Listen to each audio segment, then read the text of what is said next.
الحمد لله الذي هدانا لهذا وما كنا لنهتدي لولا أن هدانا الله أما بعد فأعوذ بالله من الشيطان الرجيم بسم الله الرحمن الرحيم إنا أنزلناه في ليلة القدر وما أدراك ما ليلة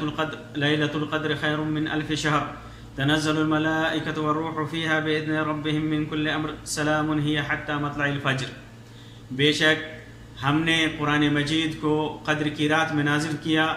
اور تجھے کیا معلوم کہ قدر کی رات کیا ہے؟ قدر کی رات 1000 مہینوں سے بہتر ہے۔ اس رات فرشتے اور جبریل امین اپنے رب کے اذن سے، اپنے رب کی اجازت سے ہر معاملہ لے کر کے اترتے ہیں۔ صبح تک، طلوع فجر تک اس رات سلامتی ہوتی رہتی ہے۔ سورۃ الدخان میں اللہ تبارک و تعالیٰ فرماتا ہے انا انزلناہ فی لیلۃ مبارکہ انا کنا منذرین فیہا یفرق کل امر حکیم۔ یقیناً ہم نے اس رات، اسے بابرکت رات میں اتارا ہے، بے شک ہم ڈرانے والے ہیں۔ اسی رات میں ہمیں ہر ایک مضبوط کام کا فیصلہ کیا جاتا ہے۔ محترم سامعین، اس صورت میں اور اس آیت میں جو ابھی تلاوت کی گئی، اللہ تبارک و تعالیٰ نے شب قدر کی اہمیت کو واضح کیا ہے اور چند فضیلت میں چند باتیں بیان کی ہیں۔ آج کی اس مجلس میں میں آپ کے سامنے اسی رات کی فضیلت اور اہمیت سے متعلق چند باتیں رکھوں گا۔ سب سے پہلی چیز یہ کہ اس رات کو قدر کی رات کیوں کہا جاتا ہے؟ تو اسے قدر کی رات، پہلی بات یہ، کئی باتیں اس سلسلے میں ذکر کی جاتی ہیں۔ پہلی بات، قدر کی رات اس کی فضیلت اور شرف و مقام اور مرتبہ کی وجہ سے کہا جاتا ہے۔ کسی کے لیے کہا جاتا ہے کہ فلان عظیم القدر، فلاں آدمی بڑا مقام و مرتبہ والا ہے، لہذا یہاں قدر کی اضافت، لیلۃ القدر میں قدر کی اضافت لیلۃ کی طرف ہے۔ اس کا مطلب یہ اضافت الشیء الی صفت ہی ہے، یعنی موصوف کی اضافت صفت کی طرف کی قبیل سے ہے۔ اس کا مطلب ہوا اللیلۃ الشریفہ، شریف رات، قدر والی رات۔ دوسری بات، دوسرا قول اس سلسلے میں ہے قدر تقدیر اور تدبیر سے ماخوذ ہے۔ ایسی صورت میں اس کا معنی ہوگا ایسی رات جس کے اندر اس سال ہونے والے امور کا فیصلہ ہوتا ہے، جیسا کہ اللہ تبارک و تعالیٰ نے سورۃ الدخان کے اندر فرمایا یفرق کل امر حکیم۔ اسی رات میں ہر ایک مضبوط کام کا فیصلہ کیا جاتا ہے۔ قتادہ نے یہی تفسیر بیان کی ہے جیسا کہ تفسیر طبری کے اندر ہے، اور امام ابن قیم الجوزیہ نے اسی کو راجح قرار دیا ہے۔ یہی دونوں بات زیادہ صحیح ہے۔ اس کے علاوہ بھی اور ساری باتیں اور ساری توجیحات ذکر کی جاتی ہیں، جیسے خلیل ابن احمد کے بقول قدر کا معنی تنگی کا ہوتا ہے، اور اس کا نام لیلۃ القدر اس لیے پڑا کیونکہ اس رات فرشتے اتنی تعداد میں زمین پر اترتے ہیں کہ زمین تنگ پڑ جاتی ہے۔ اسی طرح ایک قول یہ بھی ذکر کیا جاتا ہے کہ اس کے اندر نیکیاں، طاعات بڑا ہی قدر اور شرف والی ہوتی ہیں، اسی لیے اس کا نام لیلۃ القدر پڑا۔ ایک اور بات اس سلسلے میں ذکر کی جاتی ہے کہ اس کے اندر اللہ تبارک و تعالیٰ نے ذی قدر امت کے لیے نہایت شرف والی امت کے لیے ذی قدر رسول پر اور ذی قدر قرآن کا نزول فرمایا، اسی وجہ سے اس کا نام لیلۃ القدر پڑا۔ اب میں آپ کے سامنے ان آیات کریمہ اور سورہ کے اندر اللہ تبارک و تعالیٰ نے اور احادیث نبویہ کے اندر جو فضیلت اس رات کی بیان کی گئی ہے، اس کی روشنی میں چند فضیلتیں آپ کے سامنے مختصراً رکھوں گا۔ پہلی فضیلت اس سلسلے میں، اس رات میں قرآن کریم کا نزول ہوا جو ساری کائنات کے لیے ہدایت اور دنیا اور آخرت میں کامیابی کا ذریعہ ہے۔ قرآن کریم کا اس رات میں نازل ہونے کا مطلب یہ ہے کہ یا تو اسی رات سے اس کے نزول کی ابتدا ہوئی، یا آسمان دنیا پر موجود بیت العزت میں ایک ہی بار میں اسے نازل کر دیا گیا، اور پھر وہاں سے حسب ضرورت 23 سالوں تک اللہ کے رسول صلی اللہ علیہ وسلم پر نازل ہوتا رہا۔ اس کی فضیلت میں دوسری بات یہ ہے کہ اللہ تبارک و تعالیٰ نے اس رات کی فضیلت میں ایک مکمل صورت نازل کی ہے جس کی قیامت تک تلاوت ہوتی رہے گی، جس صورت کی تلاوت میں نے کی انا انزلناہ فی لیلۃ القدر، سورۃ القدر کے نام سے معروف ہے۔ اسی طرح یہ رات 1000 مہینوں سے بہتر ہے، یعنی اس ایک رات کی عبادت 1000 مہینوں کی عبادت سے افضل ہے۔ اگر حساب کریں تو 1000 مہینوں کا 83 سال 4 مہینے بنتے ہیں، 83 سال 4 مہینے بنتے ہیں، یعنی اس ایک رات کی عبادت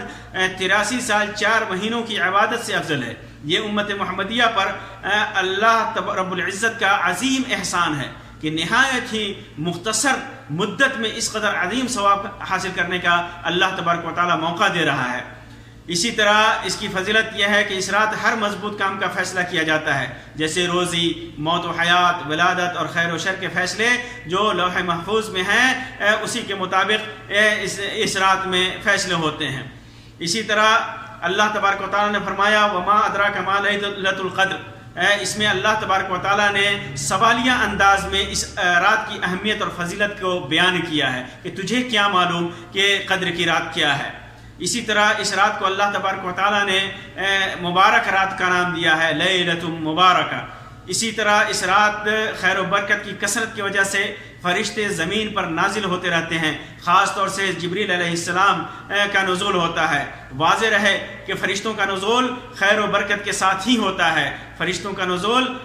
خیر و برکت کے ساتھ ہوتا ہے، یہ واضح رہے۔ اسی طرح اس رات طلوع فجر تک سلامتی ہے، اس کے کئی معنی بیان کیے جاتے ہیں۔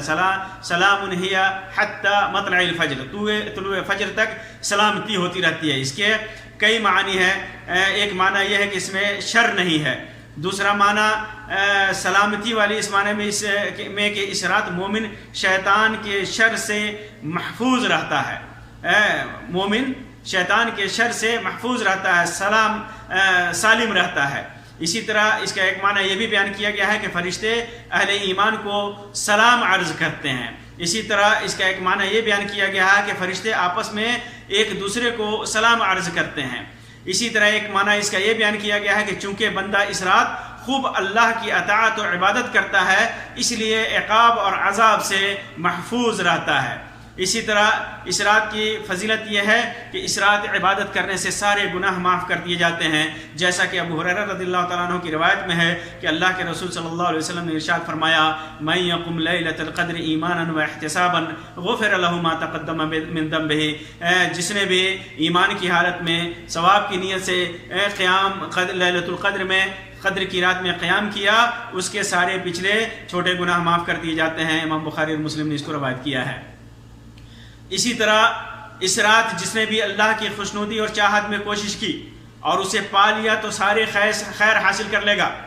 جس نے بھی کوشش کی اور پا لیا قدر کی رات کو تو سارے خیر اس کو مل گئے، اور جو اس سے محروم رہا تو خیر کثیر سے محروم رہا۔ اللہ کے رسول صلی اللہ علیہ وسلم نے فرمایا کہ تمہارے اوپر شہر مبارک آیا ہے، اللہ تبارک و تعالیٰ نے اس کے روزے کو تمہارے اوپر فرض کیا ہے، جس کے اندر جنت کے دروازے کھول دیے جاتے ہیں اور جہنم کے دروازے بند کر دیے جاتے ہیں، شیطان بیڑیوں میں جکڑ دیا جاتا ہے، سرکش شیطان بیڑیوں میں جکڑ دیے جاتے ہیں۔ اس کے اندر للہ فیہ لیلہ خیر من الف شہر، اللہ کے لیے اس رات میں ایک ایسی رات ہے جو 1000 مہینوں سے بہتر ہے۔ من حرم خیرہا فقد حرم، جو آدمی اس کے خیر سے محروم ہو گیا وہ محروم کر دیا گیا۔ اسی طرح انس رضی اللہ تعالیٰ عنہ کی روایت ہے کہ اللہ کے رسول صلی اللہ علیہ وسلم نے فرمایا کہ ان هذا الشهر قد حضرکم، یہ مہینہ تمہارے پاس آیا ہے، اس کے اندر فیہ لیلۃ خیر من الف شہر، اس کے اندر ایک رات ہے جو 1000 مہینوں سے بہتر ہے۔ من حرمہا فقد حرم الخیر کلہ، جو آدمی اس سے محروم کر دیا گیا اس سے وہ سارے خیر سے، سارے بھلائی سے محروم کر دیا گیا۔ ولا یحرم خیرہا الا محروم، ایسا آدمی ہی اس کے خیر سے محروم ہوتا ہے جو حقیقت میں محروم ہوتا ہے۔ یہاں ایک اور چیز ہے کہ قدر کی رات کب ہوتی ہے، رمضان کے مہینے میں کس دن ہوتی ہے، کس تاریخ کو ہوتی ہے، تو اس سلسلے میں مختلف روایتیں ہیں جن کا مختصر میں آپ کے سامنے ذکر کرنا مناسب سمجھتا ہوں۔ پہلی چیز کی قدر کی رات رمضان کے آخری عشرے کی طاق راتوں میں ہوتی ہے۔ اللہ کے رسول صلی اللہ علیہ وسلم نے ارشاد فرمایا تحروا لیلۃ القدر فی العشر الاواخر من رمضان، کہ رمضان کے آخری عشرے میں لیلۃ القدر کو تلاش کرو۔ اور اسی طرح ایک روایت میں ہے فی الوتر من العشر الاواخر من رمضان، آخری رمضان کے آخری عشرے کے طاق راتوں میں لیلۃ القدر کو تلاش کرو، متفق علیہ روایت ہے۔ اور عبداللہ ابن عمر رضی اللہ تعالیٰ عنہ کی روایت ہے، فرماتے ہیں کہ اللہ کے رسول صلی اللہ علیہ وسلم کو شب قدر کے بارے میں نے فرماتے ہوئے سنا کہ ان ناسا منکم قد اروا انہا فی السبع الاول، تم میں سے بہت کچھ لوگوں کو یہ دکھایا گیا ہے کہ لیلۃ القدر پہلے 7 دنوں میں ہے، پہلے 7 دنوں میں ہے۔ وَأُرِيَ نَاسٌ مِّنكُمْ أَنَّهَا فِي السَّبْعِ الْغَوَابِرِ، اور تم میں سے بعض لوگوں کو دکھایا گیا، کچھ لوگوں کو دکھایا گیا کہ یہ بقیہ یعنی آخری 7 میں ہے۔ فَالْتَمِسُوهَا فِي الْعَشْرِ الْغَوَابِرِ، تو تم اسے رمضان کے آخری 10 دنوں میں تلاش کرو۔ امام مسلم نے اس کو روایت کیا ہے۔ اسی طرح عبداللہ ابن عباس رضی اللہ تعالیٰ عنہما کی روایت ہے، فرماتے ہیں کہ اللہ کے رسول صلی اللہ علیہ وسلم نے فرمایا تم لوگ اسے رمضان کے آخری 10 دنوں میں تلاش کرو جب نورانی راتیں باقی رہ جائیں یا 5 راتیں باقی رہ جائیں، یعنی 21ویں 23ویں 25ویں راتوں میں شب قدر کی تلاش کرو۔ اسی طرح ابو ہریرہ رضی اللہ تعالیٰ عنہ سے مروی ہے کہ اللہ کے رسول صلی اللہ علیہ وسلم نے ارشاد فرمایا مجھے قدر کی رات دکھائی گئی، پھر میرے بعض گھر والوں نے مجھے جگا دیا، تو تم لوگ اسے آخر کے 10 دنوں میں تلاش کرو۔ عائشہ رضی اللہ تعالیٰ عنہ کی روایت فرماتی ہیں کہ اللہ کے رسول صلی اللہ علیہ وسلم نے ارشاد فرمایا تحروا لیلۃ القدر فی الوتر من العشر الاواخر من رمضان، کہ تم لوگ رمضان کے آخری عشرے کے طاق راتوں میں، وتر راتوں میں اسے تلاش کرو۔ وتر راتیں مطلب 21 23 25 27 اور 29 کی رات۔ امام بخاری نے اس کو روایت کیا۔ اسی طرح ابو سعید خدری رضی اللہ تعالیٰ عنہ کی روایت ہے، فرماتے ہیں کہ اللہ کے رسول صلی اللہ علیہ وسلم نے ہمیں خطبہ دیا اور ارشاد فرمایا کہ مجھے قدر کی رات دکھائی گئی، پھر میں بھلا دیا گیا، تو تم لوگ اسے آخری عشرے کی ہر طاق رات میں تلاش کرو۔ اسی طرح ایک روایت میں آخری 9 دنوں کا ذکر ہے، جیسا کہ عبداللہ ابن عمر رضی اللہ تعالیٰ عنہ کی روایت ہے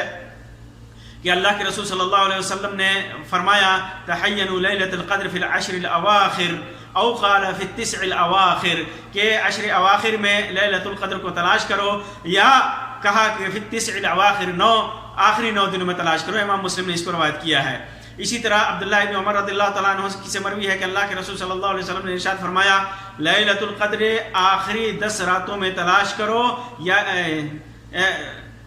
عبداللہ ابن عباس رضی اللہ تعالیٰ عنہ کی روایت فرماتے ہیں کہ اللہ کے رسول صلی اللہ علیہ وسلم نے ارشاد فرمایا ہی فی العشر ہی فی 9 یمضین او فی 7 یبقین، فی 9 یمضین او فی 7 یبقین، یعنی لیلۃ القدر۔ امام بخاری نے اس کو روایت کیا۔ فرماتے ہیں کہ شب قدر رمضان کے آخری عشرے میں پڑتی ہے جب 9 راتیں گزر جائیں یا 7 باقی رہ جائیں۔ اسی طرح ایک روایت میں 29ویں 27ویں اور 25ویں کا ذکر ہے۔ عبادہ ابن صامت رضی اللہ تعالیٰ عنہ فرماتے ہیں کہ اللہ کے رسول صلی اللہ علیہ وسلم ہمیں شب قدر کی خبر دینے کے لیے تشریف لا رہے تھے کہ 2 مسلمان آپس میں جھگڑنے لگے۔ اس پر آپ صلی اللہ علیہ وسلم نے فرمایا کہ میں آیا تھا کہ تمہیں شب قدر بتا دوں، لیکن فلاں نے آپس میں جھگڑا کر لیا، پس اس کا علم اٹھا لیا گیا، اور امید یہی ہے کہ تمہارے حق میں یہی بہتر ہوگا، پس تم اس کی تلاش آخری عشرے کی 9 یا 7 یا 5 کی راتوں میں کیا کرو۔ اسی طرح بعض روایتوں میں 27ویں رات کا ذکر ہے۔ ابی ابن کعب رضی اللہ تعالیٰ عنہ فرماتے ہیں کہ اللہ کی قسم میں جانتا ہوں کہ وہ کون سی رات ہے، میں جانتا ہوں کہ وہ کون سی رات ہے، یہ وہی رات ہے جس کے قیام کا حکم ہمیں اللہ کے رسول صلی اللہ علیہ وسلم نے دیا ہے، اور وہ 27ویں کی رات ہے۔ اسی طرح ابو ہریرہ رضی اللہ تعالیٰ عنہ کی روایت ہے کہ فرماتے ہیں کہ تذاکرنا لیلۃ القدر عند رسول اللہ صلی اللہ علیہ وسلم، ہم لوگوں نے اللہ کے رسول صلی اللہ علیہ وسلم کے پاس لیلۃ القدر کا تذکرہ کیا، تو اللہ کے رسول صلی اللہ علیہ وسلم نے فرمایا ایکم یذکر حین طلع القمر وهو مثل شق جفنۃ۔ امام مسلم نے اس کو روایت کیا ہے کہ اللہ کے رسول صلی اللہ علیہ وسلم نے فرمایا کہ کون تم میں سے یاد رکھتا ہے شب قدر اس رات میں ہے کہ چاند طلوع ہوتا ہے، اور وہ ایسا ہوتا ہے جیسے تشت کا ایک ٹکڑا، تشتری کا ایک ٹکڑا ہوتا ہے، ایسے ہوتا ہے۔ تو ابو الحسین فارسی کہتے ہیں کہ اس سے مراد 27ویں کی رات ہے، کیونکہ چاند مذکورہ صفت کے مطابق اسی رات طلوع ہوتا ہے۔ 27ویں کی رات ہی جس صفت پہ اللہ کے رسول صلی اللہ علیہ وسلم نے بیان فرمایا 27 کی رات ہی طلوع ہوتا ہے۔ بعض روایتوں میں 23ویں کا ذکر ہے، جیسا کہ عبداللہ ابن انیس رضی اللہ تعالیٰ عنہ کی روایت میں ہے کہ کہ اللہ کے رسول صلی اللہ علیہ وسلم نے فرمایا کہ میں نے لیلۃ القدر مجھ کو دکھایا گیا، پھر میں بھلا دیا گیا، اور میں صبح میں نے خود کو دیکھا کہ میں پانی اور مٹی میں سجدہ کر رہا ہوں۔ قال فرماتے ہیں کہ فمطرنا لیلۃ 23، بارش ہوئی تھی 23 کی رات میں، تو اللہ کے رسول صلی اللہ علیہ وسلم نے نماز پڑھائی ہم کو، فانصرفا، اور آپ واپس ہوئے، وَإِنَّ أَثَرَ الْمَاءِ وَالطِّينِ عَلَى جَبْهَتِهِ وَأَنْفِهِ، اور پانی اور مٹی کا اثر آپ کی پیشانی اور ناک پر موجود تھا۔ اور یہ اس روایت میں عبداللہ ابن انیس کہا کرتے تھے کہ یہ 23 کی رات تھی۔ امام مسلم نے اس کو روایت کیا ہے۔ اسی طرح بعض روایتوں میں آخری 7 دنوں کا ذکر ہے، جیسا کہ عبداللہ ابن عمر رضی اللہ تعالیٰ عنہما کی روایت فرماتے ہیں کہ اصحاب نبی میں سے کچھ لوگوں کو خواب میں دکھایا گیا کہ شب قدر آخری 7 دنوں میں ہے، تو آپ نے فرمایا کہ اورا رؤیاکم قد تواتأت فی السبع الاواخر، میں نے بھی خواب دیکھا، تمہارے خواب کو دیکھا، تو یہ 7 اواخر آخری 7 دنوں کے موافق ہے۔ فمن کان متحریا فلیتحرها فی السبع الاواخر، تو جو اس کو تلاش کرنا چاہتا ہے تو اسے 7 اواخر میں تلاش کرے۔ امام بخاری اور مسلم نے اس کو روایت کیا ہے۔ اسی طرح عبداللہ ابن عمر رضی اللہ تعالیٰ عنہ کی روایت فرماتے ہیں کہ اللہ کے رسول صلی اللہ علیہ وسلم نے فرمایا کہ التمسوها فی العشر الاواخر فَإِن ضَعُفَ أَحَدُكُمْ، کہ اسے عشر اواخر میں، آخری 10 دنوں میں تلاش کرو، اگر تو کوئی کمزور پڑ جائے او عاجز آ جائے تو فلا یغلبن علی السبع البواقی، تو پھر باقی جو 7 دن ہیں اس سے وہ مغلوب نہ کیا جائے، یعنی وہ نہ چھوڑ پائے۔ امام مسلم نے اس کو روایت کیا ہے۔ اسی طرح عبداللہ ابن عمر رضی اللہ تعالیٰ عنہما فرماتے ہیں کہ لیلۃ القدر کے بارے میں چند لوگوں کو دکھایا گیا کہ وہ 7 اواخر میں ہے، اور بعض لوگوں کو دکھایا گیا کہ 10 اواخر میں ہے، تو اللہ کے رسول صلی اللہ علیہ وسلم نے فرمایا التمسوها فی السبع الاواخر، 7 اواخر میں اس کو تلاش کرو۔ اس کو بھی امام بخاری نے اور امام مسلم نے روایت کیا ہے۔ حافظ ابن حجر کہتے ہیں کہ قدر کی رات ہر سال آخری 10 دنوں میں وتر کی راتوں میں منتقل ہوتی ہے، یہی راجح ہے، کیونکہ اللہ کے رسول صلی اللہ علیہ وسلم نے فرمایا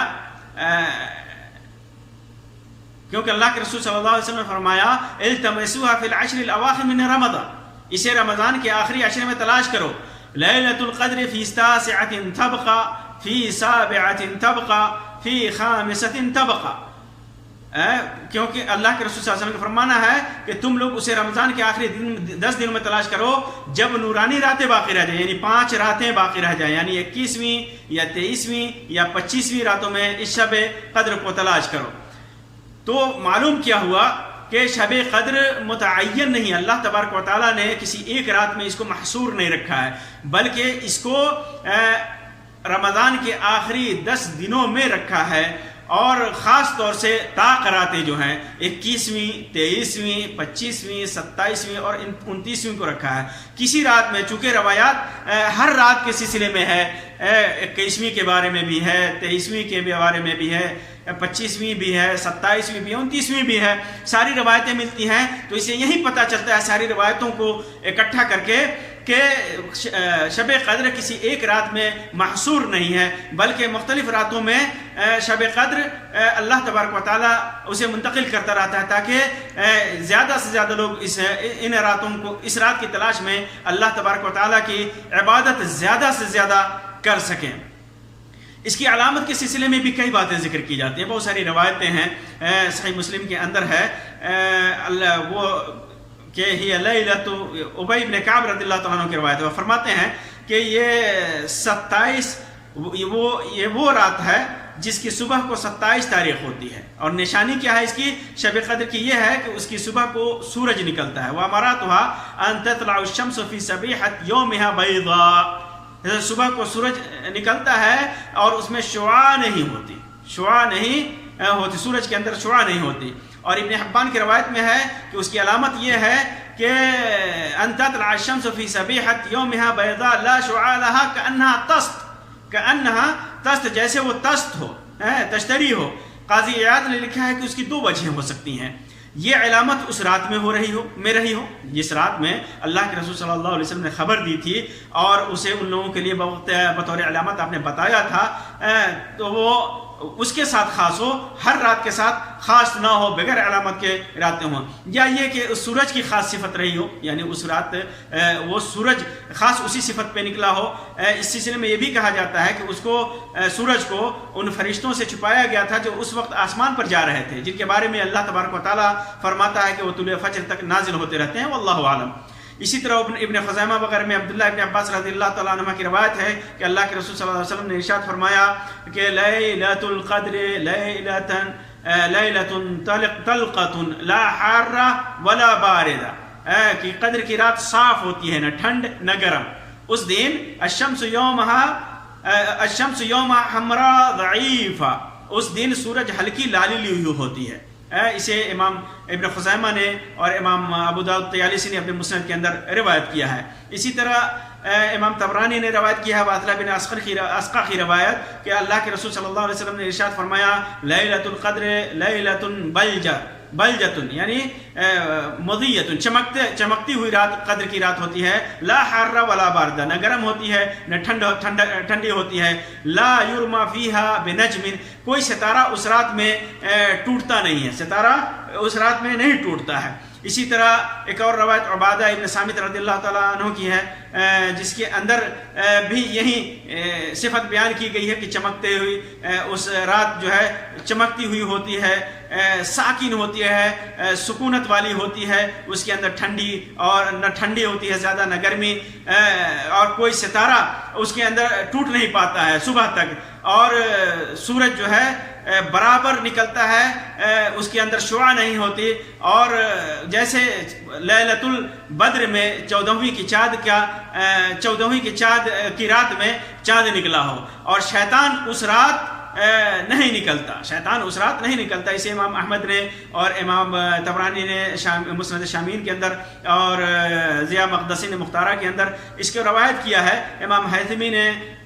ثقات، اس کے رجال کو ثقات قرار دیا ہے۔ اسی طرح عبداللہ ابن عباس رضی اللہ تعالیٰ عنہ کی روایت ہے نبی اکرم صلی اللہ علیہ وسلم سے لیلۃ القدر کے سلسلے میں کہ لیلۃ طلقۃ لا حارۃ ولا باردہ، کہ یہ رات جو ہے چمکتی ہوئی ہوتی ہے، قدر کی رات، اور نہ ٹھنڈی ہوتی ہے نہ گرم ہوتی ہے، تصبح الشمس یوم حمراء ضعیفہ، ہلکی لالی ہوئی اس رات سورج طلوع ہوتا ہے۔ ابن خزیمہ نے اس کو روایت کیا ہے، اور اس کے شواہد کو دیکھتے ہوئے امام البانی نے اس کو صحیح قرار دیا ہے۔ اسی طرح جابر رضی اللہ تعالیٰ عنہ کی روایت ہے، فرماتے ہیں کہ اللہ کے رسول صلی اللہ علیہ وسلم نے فرمایا کہ مجھے لیلۃ القدر بتایا گیا تھا لیکن میں بھول گیا، اور یہ عشر اواخر میں ہے، رمضان کے آخری عشرے میں ہے، یہ چمکتی ہوئی رات ہوتی ہے، نہ زیادہ ٹھنڈ ہوتی ہے نہ زیادہ گرم ہوتی ہے، اس کے اندر چاند جیسے یفضح کواکبہ، چاند ایسے ہوتا ہے کأن فیہا قمرا یفضح کواکبہ، اس کے اندر چاند ایسا ہوتا ہے جیسے وہ کواکب کو، ستاروں کو مات دے رہا ہو۔ لا یخرج شیطان حتی یخرج فجرها، فجر نکلنے تک شیطان نہیں نکلتا۔ ابن خزیمہ نے اس کو روایت کیا ہے، اور ابن حبان نے روایت کیا ہے، امام البانی نے شواہد کی بنیاد پر اس کو صحیح قرار دیا ہے۔ اسی طرح فرشتے اس رات زمین پر کنکریوں کے مانند اترتے ہیں، جیسا کہ اللہ کے رسول صلی اللہ علیہ وسلم نے فرمایا۔ اسے ابن خزیمہ اور امام احمد نے روایت کیا ہے، اور صحیح جامع کے اندر امام البانی نے اس کو حسن قرار دیا ہے۔ اسی طرح جیسا کہ میں نے بتایا کہ ایک رات میں کسی رات میں محصور نہیں ہے، یہ حنابلہ، مالکیہ، شوافی، اکثر اہل علم اسی کے قائل ہیں کہ محصور نہیں ہے کسی رات میں، جیسا کہ بعض روایتوں میں اس کا ذکر ہے، بعض روایتوں میں 23 کا ذکر ہے، اور بعض روایتوں میں 21 کا ذکر ہے۔ ابو سعید خدری رضی اللہ تعالیٰ عنہ کی روایت ہے جو صحیح بخاری کے اندر ہے، اس کے اندر 21ویں کی رات کا ذکر ہے، جس رات اللہ کے رسول صلی اللہ علیہ وسلم نے خواب میں دکھایا گیا کہ آپ کیچڑ میں سجدہ کر رہے ہیں، اور پھر اس رات آسمان پر ابر ہوا اور بارش برسی نبی صلی اللہ علیہ وسلم کی نماز پڑھنے کی جگہ پر، اور آپ نے